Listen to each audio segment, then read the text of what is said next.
मैंने induction motor में आप लोगों को ये बताया था कि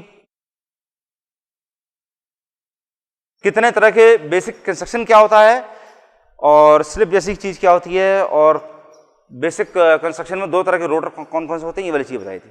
स्लिप के बारे में इंडक्शन मोटर में तो बड़ी डिटेल वाली चीजें मौजूद हैं, अभी तो बहुत बेसिक चीज भी पूरी ढंग से नहीं हो पाई है, अभी तो बहुत डिटेल चीजें मौजूद हैं। खैर, मैं एक जल्दी से आप लोगों को एक छोटा सा पार्ट इसका जो है कि रिवॉल्विंग मैग्नेटिक फील्ड प्रोड्यूस कैसे होती है उसका केवल आपको बेसिक आइडिया दे रहा हूं। देखो, 3 phase revolving magnetic field produce कैसे होती है उसका बेसिक एग्जांपल देखिए जल्दी से। 3 फेज सप्लाई बनानी सब लोगों को आती है।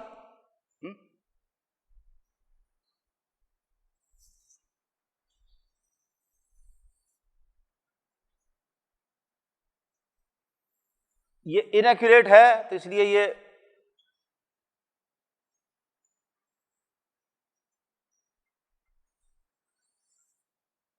इतना पार्ट रखते हैं।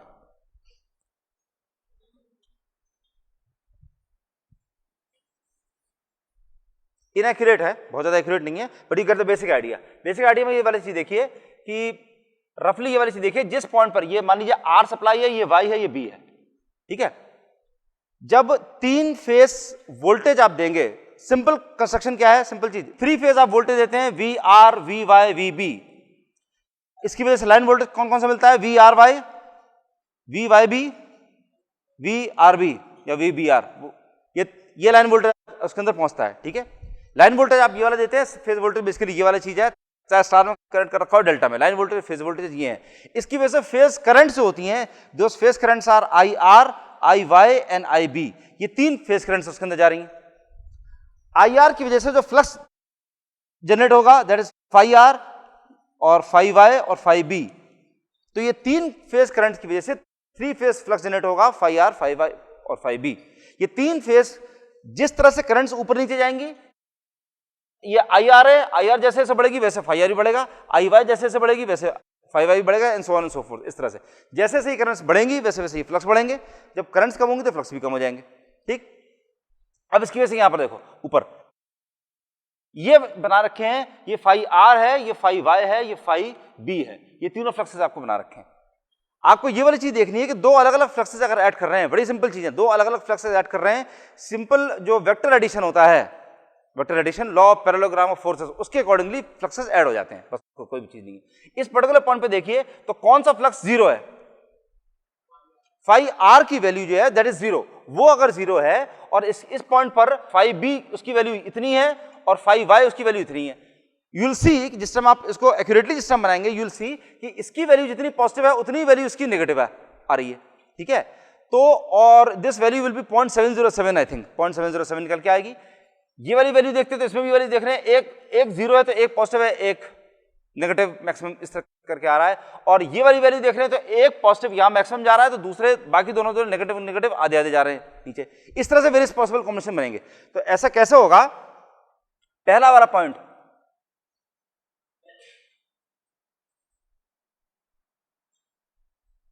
ये अब सही है, जिस टाइम ये दोनों पॉजिटिव है और यहां चल रहे हैं उस टाइम ये तीसरा वाला जो है वो नेगेटिव है और मैक्सिमम चल रहा है।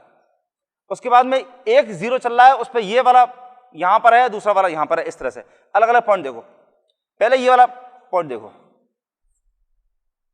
इस पॉइंट पर क्या चल रहा है, फाई आर की वैल्यू 0 है। आपने डायरेक्शन कोसाइंस माने हैं, डायरेक्शन कोसाइन का मतलब क्या है कि आपने ये माना इस डायरेक्शन में फाई आर पॉजिटिव होगा, उससे 120 डिग्री पीछे इस डायरेक्शन में फाई वाई पॉजिटिव माना जाएगा और इस डायरेक्शन में फाई बी ये पॉजिटिव माना जाएगा,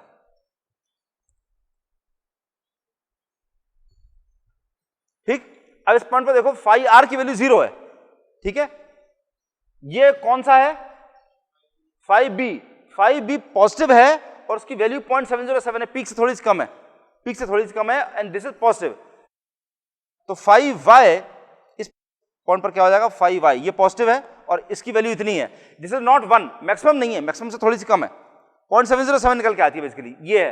तो दिस इज फाई बी, और ये क्या है, दिस इज फाई वाई, ये फ्लक्स फाई वाई है, खाली उनके वैल्यूज प्लॉट कर रहे हैं और कुछ नहीं कर रहे। ये फाई वाई है और इसकी नेगेटिव में उतनी वैल्यू है जितनी फाई बी की पॉजिटिव में जितनी वैल्यू है। तो 5y नेगेटिव है, 5y इधर अगर पॉजिटिव था तो नेगेटिव किस तरफ होगा, इस डायरेक्शन में, इस तरफ नेगेटिव हो जाएगा।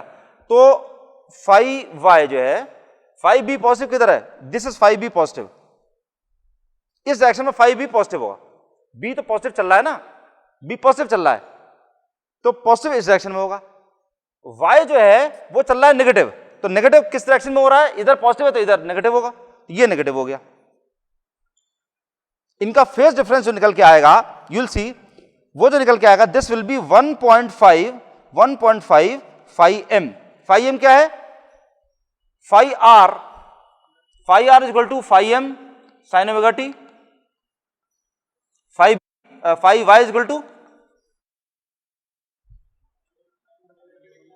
साइन ओमेगा टी माइनस 120 और 5b is equal to sine omega t plus 120 या माइनस 240, जो भी आप लिखना चाहें, माइनस 240 लिख लीजिए या प्लस 120 लिख लीजिए, कोई भी चीज है, इस वन एंड सेम थिंग, ठीक है।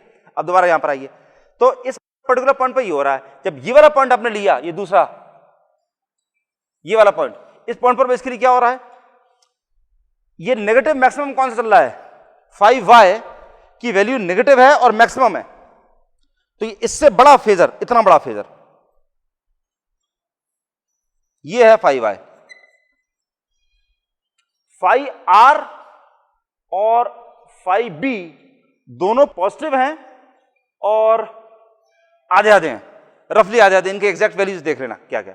तो 5r पॉजिटिव है, किधर पॉजिटिव है, ये रहा 5r आधा। 5b पॉजिटिव है, 5b पॉजिटिव इधर है, जितना एंगल ये है उतना एंगल ये है, दोनों एंगल सेम है। तो इन तीनों का रिजल्टेंट जो निकल के आएगा, इन तीनों का रिजल्टेंट जो इस तरफ निकल के आएगा, that will be again equal to maximum value will be 1.5 m, ठीक। अभी अगर समझ में पूरी तरह से नहीं आ रहा कोई दिक्कत नहीं, थोड़ी देर में समझ में आ जाएगा। अब थर्ड वाला केस लीजिए, ये वाला, ये यहां पर अगर आप देख रहे हैं तो कौन सा जीरो है, 5b जीरो है, 5r क्या है, 0.707 है, मतलब 0.707 है, मैक्सिमम नहीं है, 0.707 है, पॉजिटिव है, 5r पॉजिटिव है और इतना है, दिस इज 5r, और ये कौन सा नेगेटिव है, 5y, ये नेगेटिव है और इधर है, इतना है। इनका रिजल्टेंट जाएगा ऐसा, this resultant is again 1.5 m। 3 काफी है, इसमें ये वाली चीज ध्यान दीजिए कि ये जो पहले फेजर जो यहां था, ये थोड़ी देर के बाद ये फेजर हो गया यहां, और थोड़ी देर के बाद में ये फेजर हो गया ऐसे। नेक्स्ट पॉइंट पर ये वाला फेजर हो जाएगा ऐसा, इसके बाद ये हो जाएगा ऐसा, इसके बाद ऐसा। ये आपको दिखाई दे रहा है क्या हो रहा है, घूम रहा है ये बेसिकली, ये पहले यूं था, फिर यूं हो गया, फिर यूं हो गया। इन सब पॉइंट्स को भाई ये सब एक दूसरे को सुपर इंपोज कर दीजिए, तो पहले ये ऐसा था, फिर ऐसा हुआ, फिर ऐसा हुआ, फिर ऐसा हुआ, फिर ऐसा हुआ, फिर ऐसा हुआ, ये घूमता जा रहा है। This is basically the revolving magnetic field, ठीक। ये 360 डिग्री स्पेस में पूरा ये घूमता फिर रहा है। जब आप इसके सारे पॉइंट्स प्लॉट कर लेंगे, देन यू विल सी, इसमें मैंने क्वेश्चन में ये वाली चीज लिख रखी है, show that when 3 identical coils placed at 120 degree in space are excited from 3 phase balance currents, the resultant MMF will be rotating in nature with an amplitude 1.5 times that of each phase। यही वाला काम आपको करना है, और यही चीज 2 phase वाले के लिए भी और यही चीज 3 फेज वाले के लिए भी, दोनों के लिए आप किताब के अंदर जब देख लेंगे, बेसिकली ये वाली चीज आपको दिखाने वाले हैं, ठीक है। That's all. So this proves कि revolving magnetic field is being produced, ठीक है। किस किस के बीच में, गुड।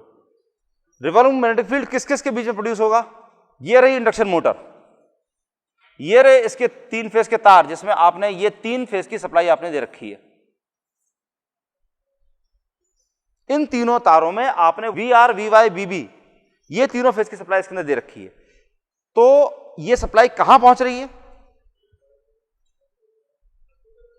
वाइंडिंग में। कौन सी वाइंडिंग में, स्टेटर वाइंडिंग, रोटर वाइंडिंग में नहीं, स्टेटर वाइंडिंग में। तो स्टेटर वाइंडिंग में क्योंकि सप्लाई पहुंच रही है, इसलिए स्टेटर वाइंडिंग की फील्ड में वाली फील्ड बनेगी। उस पॉइंट से शुरू करते हैं जो पॉइंट आपकी किताबों के अंदर नहीं दे रखा है। और वो पॉइंट क्या है? इंडक्शन मोटर की सारी working is controlled by one simple equation. और वो सिंपल इक्वेशन क्या है? Input is equal to output plus loss. ये इक्वेशन इंडक्शन मोटर की वर्किंग पूरी गवर्न करता है। ठीक है, इनपुट की वैल्यू 1 से मल्टीप्लाई होगी तो आउटपुट की वैल्यू 1 माइनस एस रहेगी। इसका मतलब लॉस क्या हो जाएगा? एस। जैसे फॉर एग्जांपल क्या है, अगर आप 1 को f से मल्टीप्लाई कर देते हैं तो you get f is equal to f into 1 minus s plus s into f. Frequency speed से मल्टीप्लाई करते हैं, मतलब 120f अपॉन p से मल्टीप्लाई करिए। 120f upon p into 1 is equal to 120f upon p into 1 minus s plus 120f upon p into S.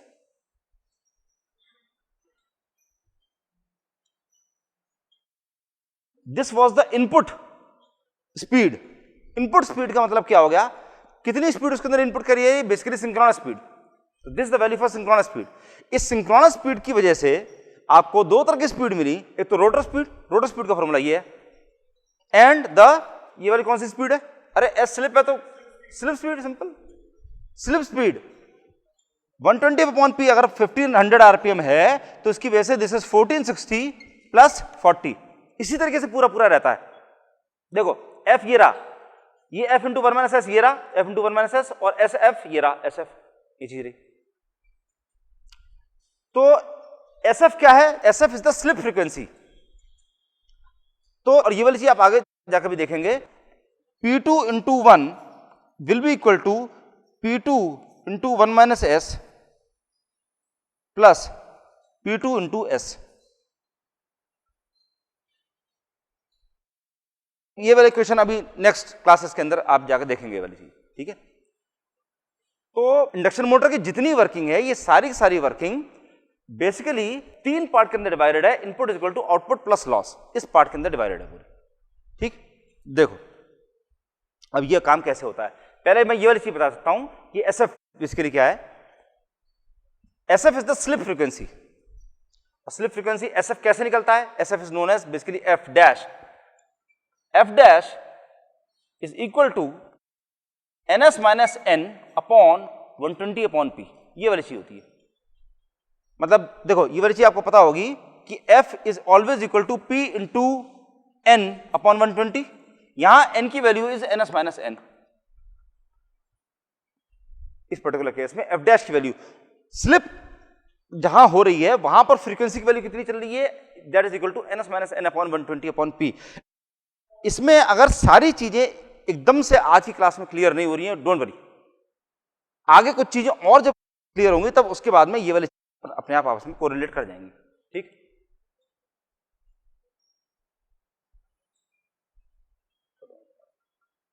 तो F dash की value होती है ns minus n upon 120 upon P.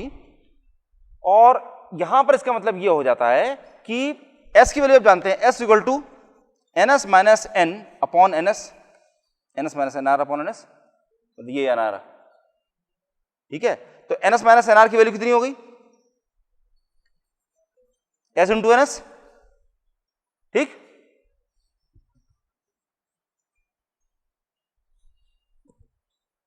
s into ns is equal to ns minus n r. So f dash is equal to s into ns upon 120 upon p, which is equal to 120 p ns, नहीं p ns upon 120 into s। p ns upon 120 this is equal to f, ये f होता है। So this is equal to f into s। तो f dash is equal to sf, ये fs।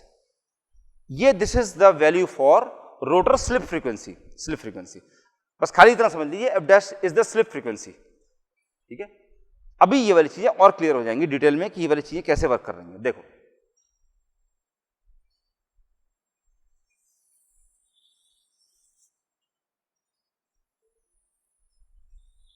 ये रहा stator,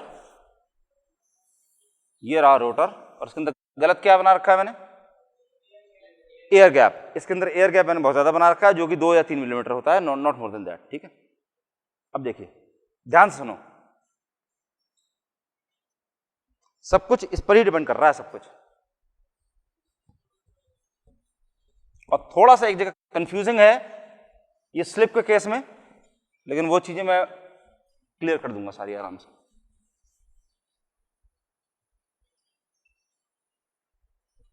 देखिए इसके अंदर जब आप सप्लाई देते हैं, पावर फ्लो मूवमेंट कैसा है, आप इसके अंदर सप्लाई देते हैं, उस सप्लाई की वजह से बेसिकली आपने एक डेफिनेट अमाउंट ऑफ पावर इसके अंदर दी है, which is basically P1। This P1 is stator input. ये P1 वो वाली पावर है जो पावर आपने स्टेटर के अंदर इनपुट में दी है। ठीक, स्टेटर में जितनी आपने पावर दी, उसके बाद स्टेटर के अंदर कुछ लॉसेस होंगे। स्टेटर में आपने 3 फेज वाइंडिंग कर रखी है, वाइंडिंग की रेजिस्टेंस भी है, रिएक्टेंस भी है। इसके अंदर किस किस तरह के लॉस हो जाएंगे, स्टेटर के अंदर जो लॉसेस होते हैं वो स्टेटर के अंदर लॉस हो जाएंगे। बची हुई पावर जितनी होगी that will B that power, ये P1 इसके अंदर दी गई है, बची हुई पावर वो इसमें से निकलेगी और किसके अंदर जाएगी, रोटर के अंदर। This power is known as P2। तो P1 is stator input, P1 जो है वो है स्टेटर इनपुट, और P2 is the stator output और rotor input. Slip ring rotor में रोटर को अलग से सप्लाई नहीं देते। स्लिप रिंग रोटर के केस में आप रोटर के साथ में रेजिस्टेंसेस कनेक्ट कर देते हैं, सप्लाई रोटर में नहीं दी जाती once and for all. Induction motor के अंदर आप रोटर में सप्लाई नहीं देते हैं, रोटर के अंदर रेजिस्टेंसेस लगाना चाहें तो लगा सकते हैं, सप्लाई हमेशा स्टेटर में दी जाती है forever, once and for all. इसमें कभी कोई डाउट मत रखिए, इंडक्शन मोटर में सप्लाई खाली स्टेटर में जाएगी, रोटर के अंदर नहीं जाती। ठीक, तो this is the rotor input, stator output और रोटर इनपुट। और उसके बाद जो रोटर आउटपुट होगा, rotor output that is Pm। Pm is the rotor output, rotor mechanical output. Rotor के अंदर अपने लॉस होंगे, रोटर के अंदर इलेक्ट्रिकल लॉस जितने होते हैं, कॉपर लॉसेस, रोटर के अंदर जो कॉपर लॉस होंगे वो जब आप हटा देंगे तो P1 minus stator copper loss will be equal to P2, और P2 minus rotor copper loss will be equal to Pm। मैं अभी इसका ब्लॉक डायग्राम बनाता हूं, ब्लॉक डायग्राम बना ही देते हैं, बल्कि ज्यादा अच्छा ही है। 1 मिनट रुक जाओ, ब्लॉक डायग्राम बना के समझाता हूं, क्लियर हो जाएगा।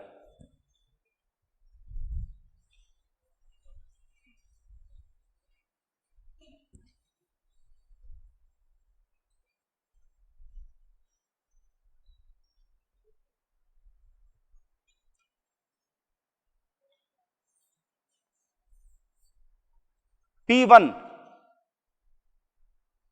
स्टेटर इनपुट, इसमें से जितना लॉस हुआ that is stator copper loss. फिर उसके बाद जितनी आपको पावर मिली, this was P2 which was stator input और रोटर, नहीं स्टेटर आउटपुट और रोटर इनपुट, स्टेटर आउटपुट और रोटर इनपुट। इसके बाद इसमें हुआ रोटर कॉपर लॉस, और फिर जो आपको पावर मिली है that power is Pm, mechanical power developed in rotor. इसमें हुए मैकेनिकल लॉसेस, मैकेनिकल लॉस कौन कौन से तरह के होते हैं, फ्रिक्शन लॉस और windage, air drag, air friction, mechanical friction, जितने भी तरह का। और इसके बाद में जो आपको पावर मिली है दिस पावर इज PSH, यानी कि shaft power.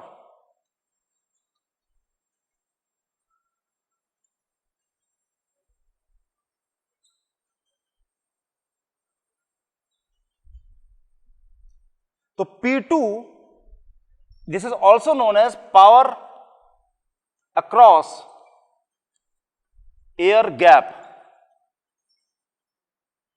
Power across air gap, air gap में से कितनी पावर ने पास किया, दैट इज बेसिकली P2। तो P1 स्टेटर के अंदर दिया गया, स्टेटर के अंदर कॉपर लॉस हो गए, बची हुई पावर स्टेटर में से बाहर निकली जो एयर गैप को क्रॉस करती हुई रोटर के अंदर घुसी, that power is known as P2, power across the air gap. उसके बाद रोटर के अंदर रोटर कॉपर लॉस हुए, और रोटर कॉपर लॉस होने के बाद में जितनी पावर डेवलप करी गई अंदर, that was mechanical power develop PM, और उसमें से मैकेनिकल लॉस निकाल देंगे तो बची हुई पावर जितनी दैट इज PSH, और वो that is given out at the shaft पर आपको मिलती है। ठीक,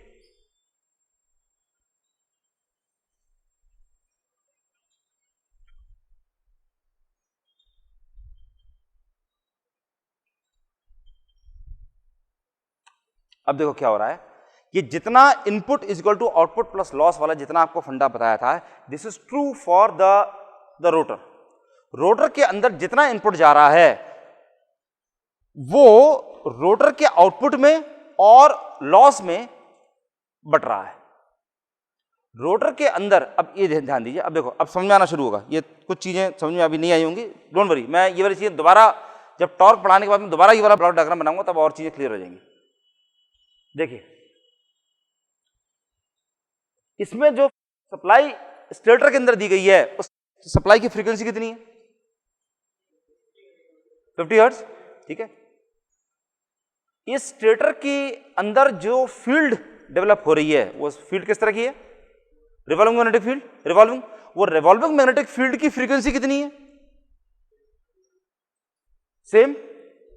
ठीक, 120F/P है, अभी तक फ्रीक्वेंसी उतनी की उतनी है, उतनी फ्रीक्वेंसी है, वो फ्रीक्वेंसी इसके अंदर इतनी फील्ड इसके अंदर से निकल रही है, वो फील्ड पूरी इस एयर गैप में घूम रही है, और वही फील्ड की जो सप्लाई है वही सप्लाई इस रोटर के अंदर भी घुस रही है।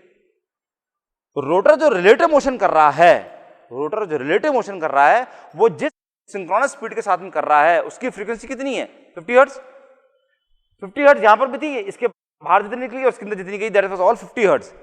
अब उसकी वजह से इसके अंदर जितना आउटपुट आया, मैकेनिकल आउटपुट, मोटर के अंदर मैकेनिकल आउटपुट है, उस मैकेनिकल आउटपुट के अंदर जितनी फ्रीक्वेंसी थी वो आउटपुट जितना भी था उसका अगर आप इलेक्ट्रिकल इक्विवेलेंट लेते तो उसकी फ्रीक्वेंसी की जो वैल्यू होती that would have been equal to F × 1 - S। ठीक, और बचा हुआ जो इस रोटर के अंदर कॉपर लॉस क्रिएट कर रहा है, जो जितना मतलब फ्रीक्वेंसी जितनी बच गई, जितनी फ्रीक्वेंसी उसमें निकल गई मैकेनिकल आउटपुट की तरह से, दैट इज गॉन, जितनी लॉस की तरह से जितनी बच गई जो अभी भी इसके अंदर घूम जा रही है उसकी frequency that is basically equal to SF। इन दोनों का सम कर दिया, you get the value of F, ये फ्रीक्वेंसी मिल जाती है। स्पीड के टर्म्स में देखिए, जितनी स्पीड इसके अंदर इनपुट हुई, इसके अंदर इनपुट कितनी हो रही थी, जितनी स्टेटर के अंदर से आउटपुट हो रही थी, और वो स्टेटर का जो आउटपुट था उसकी स्पीड कितनी थी, स्टेटर के अंदर से आउटपुट क्या हो रहा है, 120F/P, synchronous speed, revolving magnetic field. Stator का आउटपुट क्या है, स्टेटर कौन सी चीज प्रोड्यूस कर रहा है, रिवॉल्विंग मैग्नेटिक फील्ड। वो जो रिवॉल्विंग मैग्नेटिक फील्ड है उसकी स्पीड 120F/P है, वो स्पीड इसके अंदर इनपुट हुई है 120F/P, 1500 RPM। उसकी वजह से मैकेनिकल स्पीड आपको जितनी मैकेनिकल आउटपुट की तरह से मिली, दैट वाज हाउ मच, कितनी थी, न्यूमेरिकल वैल्यू कोई भी 1460, 1460 RPM, 1440, 1450, इतना RPM की आपको मैकेनिकल आउटपुट आपको मिल रहा है। ठीक है, और जितना स्पीड लॉस हो गया, बेकार हो गया, उसकी स्पीड कितनी थी, 40 RPM, 40, 50, 60, इतने RPM। That speed was known as slip speed. वो जो लॉस की तरह से चला गया, that speed was known as slip speed, वो स्लिप स्पीड थी। और जितना मैकेनिकल आउटपुट की तरह से आपको मिला, that was the rotor speed, वो रोटर स्पीड, मैकेनिकल आउटपुट की तरह जितनी स्पीड मिली, that is basically the rotor speed, वो रोटर स्पीड। ठीक है, तो इस तरह से ये पूरा इसके अंदर इंडक्शन मोटर के अंदर काम चलता है।